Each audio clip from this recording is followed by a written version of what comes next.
নমস্কার বন্ধুরা, অনুরাগের ছোঁয়ার আজকের পর্ব নিয়ে আমি চলে এসেছি তোমাদের সামনে।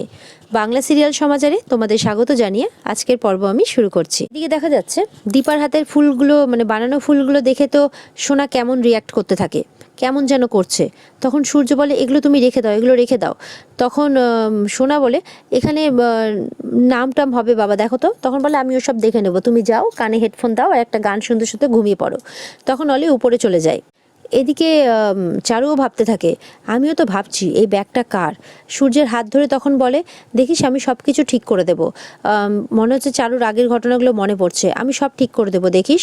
তখন সূর্য হাতটা ছাড়িয়ে নেয়।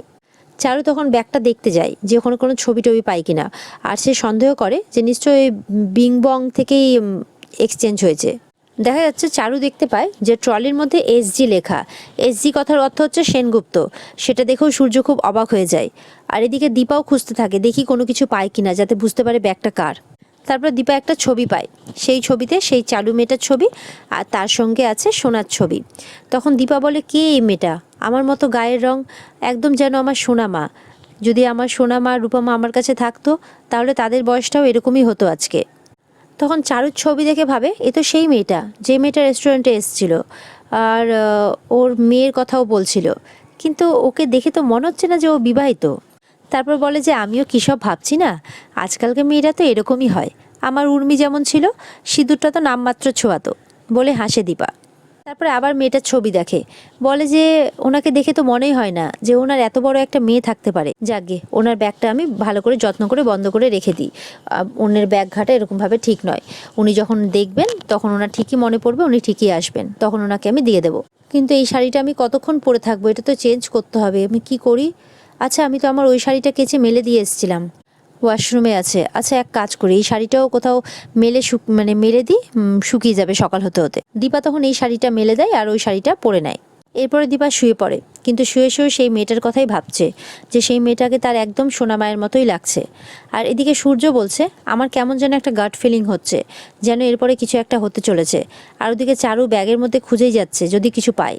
এরপরে চারু একটা ছবি দেখতে পায়, বলে, সূর্য দেখো তো এটা কার ছবি, হোল্ড আমি একটু বের করছি। তখন সূর্য বলে, একদম না, বলে চিৎকার করে ওঠে। সূর্য বলে, এটা অন্যের জিনিস, এতটা ঘাটাঘাটি করা ঠিক নয়, রেখে দাও বন্ধ করে। চারু তখন তাই করে। তখন চারু বলে, জানো তো রেস্টুরেন্টে একটা লেডি ছিল, মনে হয় ওনারই ব্যাগ। তখন সূর্য বলে, লেডি? বলে, হ্যাঁ, মুখটা কেমন মায়া জড়ানো, খুব আন্তরিক, চোখটা পৌরাণিক। তো তখন সূর্য এই সমস্ত ভেবে বলে, কোনোভাবে আমার দীপা নয় তো? সূর্য খুশি হয়ে যায়, তারপরে আবার চুপ করে যায়। না না, মুম্বাই শহরে দীপা কোত্থেকে আসবে, এখানে হাজারো হাজারো সেনগুপ্ত কাজ করছে, কেন যে আমি এত বছর পর এই সমস্ত কিছু ভাবছি না। সূর্য চারুকে বলে, কালকে তোমাকে একবার অলিকে স্কুলে ড্রপ করে দিতে হবে। না, তুমি কেন একা যাবে, আমি নিজেও যাব। তখন আর কিন্তু আসার সময় তোমাকে নিয়ে আসতে হবে, আমার কালকে 4খানা ওটি আছে। তখন চারু বলে, আমরা 3জনে মিলে যাব একসাথে, এটা আমার কাছে খুব অনুভূতিদায়ক। যাই হোক, আমি ফ্রেশ হয়ে নিচ্ছি। সূর্য এরপরে দীপার ব্যাগটা জড়িয়ে ধরে বলে, কেন দীপার মতো আমার লাগছে সব কিছু, মনে হচ্ছে দীপাই আছে আমার আশেপাশে। তখন ভাবে, একবার কি ছবিটা দেখব। তখন ওপর থেকে তার মেয়ে ডেকে বসে। এরপরে দেখা যাচ্ছে সকাল হয়ে গেছে, দীপা ঘুম থেকে উঠে পড়েছে। তারপরে দীপা ঘুম থেকে উঠেই কিছু প্রদীপ আর সর্ষের তেল ওখানে রাখা রয়েছে। তখন দীপা বলে, এগুলো না হয় রেস্টুরেন্টে গিয়েই জ্বালাবো ঠাকুরের সামনে। তখন দীপা তাই করে, ঠাকুরের সামনে লাইন করে সমস্ত প্রদীপগুলো জ্বালিয়ে দেয় আর আবার সুন্দর করে ফুল দিয়ে সাজে ঠাকুরের পুজো দিচ্ছে আর প্রার্থনা করছে, তুমি দেখো ঠাকুর, এই নতুন শহরে আমার সূচনা হলো নতুনভাবে, তুমি দেখো যাতে আমি সব কিছু ঠিকঠাকভাবে করতে পারি, আমি যাতে নিজেকে প্রমাণ করতে পারি, আজ যেন কোনো বিপদ না হয়। এদিকে দেখা যাচ্ছে দীপার পুজো দেওয়া হয়ে গেছে, সেখানে মিস্টার নন্দা, মিস নন্দা আর কি, সেখানে ধুনোর জিনিস নিয়ে এসেছে। বলে, এত সুন্দর করে পুজোর জায়গাটা সাজিয়েছে, পুজো দিয়েছে, একটু ধুনো দিলে কেমন হয়, ধুনোর জিনিস তো আমার কাছেই রয়েছে। তখন যেই ধুনো দেয়, 4-5টা ধোঁয়াতে ফায়ার অ্যালার্ম বেজে ওঠে, আর এটা নিয়ে তো সবাই চলে আসে, এমনকি স্যারও চলে আসে ওখানে। এরপরে দেখা যাচ্ছে এদিকে সূর্য ব্রেকফাস্ট তৈরি করছে, ব্রেকফাস্ট রেডি করছে সোনার জন্য। বলে, তাড়াতাড়ি এসো, ব্রেকফাস্টটা করে নাও। তখন সোনা বলে, কেন এগুলো করছো আমার জন্য, আমি তো বললাম চারু আন্টির সঙ্গে যাব আজকে। সোনা তখন বলে যে, খালি চারু আন্টি কেন করে যাচ্ছ, আমাকেও একটু অ্যাটেনশন দাও, আমারও তাহলে ভালো লাগবে। আমি খুব জেলাস ফিল করি, না হলে চারু আন্টিকে নয়, আমাকে দাও অ্যাটেনশন। তখন পেছনে চারু চলে আসে আর হাসতে থাকে। চারু তখন বলে, খুব হিংসুটে। তখন সূর্য বলে, কি, আমি হিংসুকুটি, চারুর কাছে গিয়ে বলে। আর এই হিংসুকুটি নামটা শুনে সূর্যের সোনার আবার রূপার কথা মনে পড়ে যায়, আর আবার কেমন করতে থাকে। সোনা তখন আবার কেমন করতে থাকে, বলে তুমি কি বললে? বলে যে কেন হিংসুকুটি, যেমন করে তুমি চারুকে অ্যাটেনশন দাও সেভাবে আমাকেও দাও। তখন বলে না না, তার আগে তুমি কি বললে? তখন সূর্য বুঝতে পারে, বলে আমি ভুল করে বলে ফেলেছি মা, আমি বলতে চাইনি, আমি আর বলবো না। তখন সোনাকে সামলাতে থাকে সূর্য। এদিকে মিস নন্দা কিছু বলতে গেলে মানে দীপা আবার দোষটা নিজের ঘাড়ে নিয়ে নেয়, আমার জন্য আপনাদের এতটা সময় নষ্ট হলো। দীপা বলে বিশ্বাস করুন স্যার, আমি কোনো অন্যায় করিনি, আমি কোনো ভুল করিনি। তখন নন্দা কিছু বলতে গেলে তাকে থামিয়ে দেয় ওই অফিসের স্যার। সাক্ষ্যদীপ বলে আপনি শিওর যে আপনি কোনো অন্যায় করেননি? তখন দীপা বলে আপনি আমাকে যা শাস্তি দেওয়া দিতে পারেন স্যার, আমি মাথা পেতে নেব। দীপা বলে আমি আমার কথা বলছি স্যার, আমি কোনো অন্যায় করিনি। আর এখানে যে স্মোক অ্যালার্ম আছে এটা তো আপনি আমাকে আগে বলেননি। সাক্ষ্যদীপ বলে কেউ কিন্তু আমার সাথে এইভাবে কথা বলে না।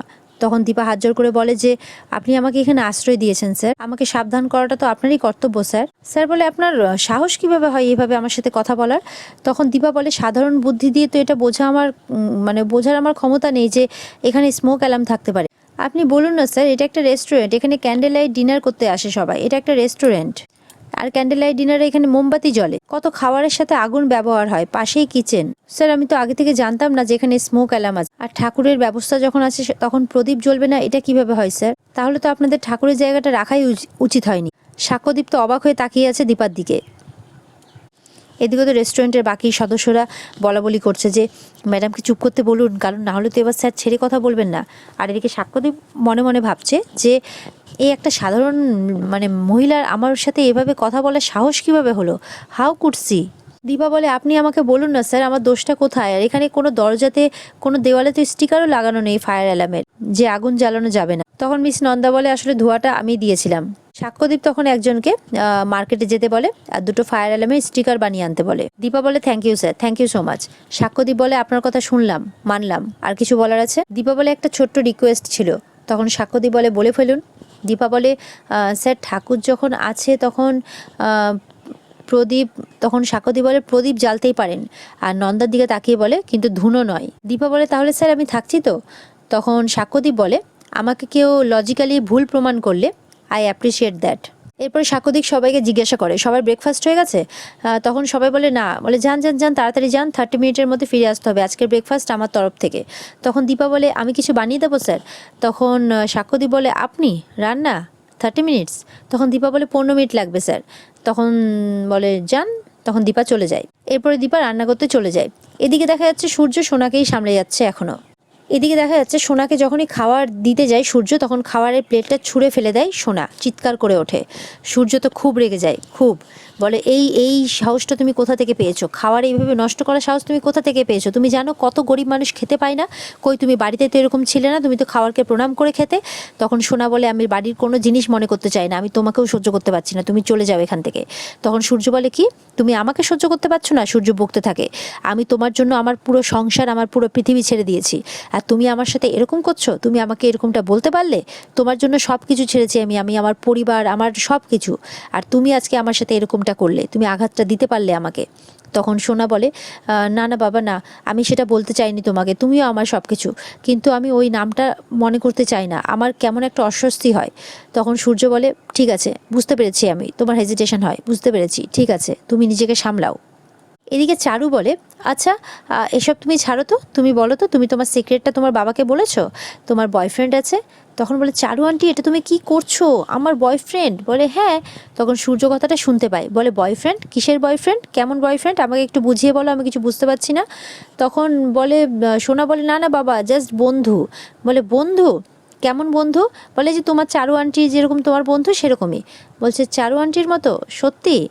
Just friend, not more than friends? তখন বলে না না বাবা শুধুমাত্র বন্ধু আর কিচ্ছু না। তখন চারু বলে বাবা তো একদিন জানতেই পারতো। তখন সূর্য কিন্তু সন্দেহ করে। তখন সোনা চারুকে নিয়ে সেখান থেকে চলে যায়। আর সূর্য তখন বলতে থাকে আমার সোনা মায়ের বয়ফ্রেন্ড হয়েছে। এদিকে দেখা যাচ্ছে দীপা রান্না করছে। এরপরে দেখা যাচ্ছে দীপা তো রান্না করছে, আর সাক্ষ্যদীপের মনটা কিন্তু রান্নাঘরেই পড়ে আছে, বারবার করে দীপাকে নোটিস করছে। রান্নাঘরে যাবে কি, তখন দেখে সবাই বসে আছে কি না কি ভাববে, ওই জন্য আর যায়। সাক্ষ্যদীপের মনটা রান্নাঘরেই পড়ে আছে, কারণ খুব সুন্দর একটা গন্ধ পেয়েছে সে রান্নার, তারও খুব খেতে ইচ্ছে করছে। আর এদিকে দীপার রান্নাও প্রায় অলমোস্ট ডান। আর এখানে আজকের পর্ব শেষ হয়ে যায়। তো বন্ধুরা, দেখা হচ্ছে তোমাদের সাথে আগামী পর্বে এক জমজমাট এপিসোড নিয়ে। ততক্ষণ সবাই ভালো থাকবে। টাটা।